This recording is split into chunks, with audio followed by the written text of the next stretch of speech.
Shalom sim racers and also sports enthusiasts. Welcome to the Harling Hebrew Racing Channel. I'm Harling Hebrew and thanks for tuning in.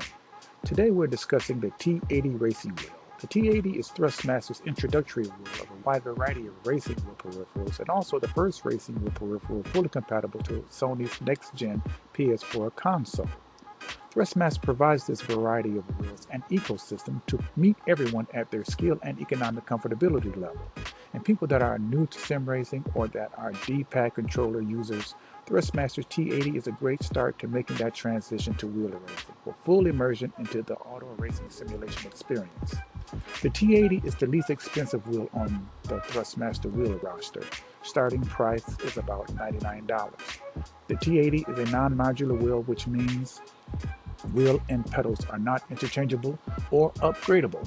It is a straight out of the box complete racing peripheral, complete set with steering wheel and mounting clamp with F1 paddle shifters for a manual transmission option, with brake and accelerator with rubber non-slip bottoms or a hard mount so the pedal base can be screwed into a wheel stand. The T80 is a non-force feedback wheel. It has a bungee cord for wheel centering and not force feedback.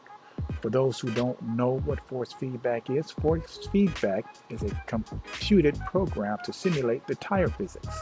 The tire physics compute four things: lateral forces, longitudinal forces, vertical forces, and torque alignment. And these calculations will give you an indication of what the car is doing under you because there are no actual physical G-forces in stationary chair to inform you of tire traction. So force feedback is added to give simulation drivers physical sensory feedback in the steering wheel. But real race drivers will tell you that you don't feel a car in the steering wheel, you feel a car or the G-forces in the seat of your pants. So force feedback is actually not totally realistic.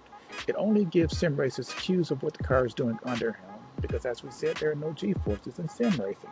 But if you are winning races and beating everyone with the T80, then you really don't need the assist that force feedback provides, and you can save yourself a couple of $100. Some will argue that the T80 is not realistic because it only has 270 degrees of wheel rotation from lock to lock. But as a reminder, most real race cars like F1, LMP prototype, DTM, and some GT3 race cars have only about 360 degrees of wheel rotation, and 180 degrees is closer to 360 than 900 or 1080 degrees of wheel rotation. So you are not really missing out on any realism unless you are racing stock cars or GT4 cars.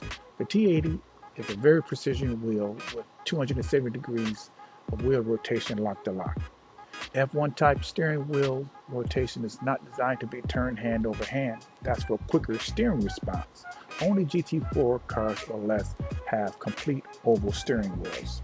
The T80 has about 135 degrees of wheel rotation, 0 degrees to lock, and 270 degrees lock to lock. And some more expensive wheels have about 900 to 1080. But as we said, most real cars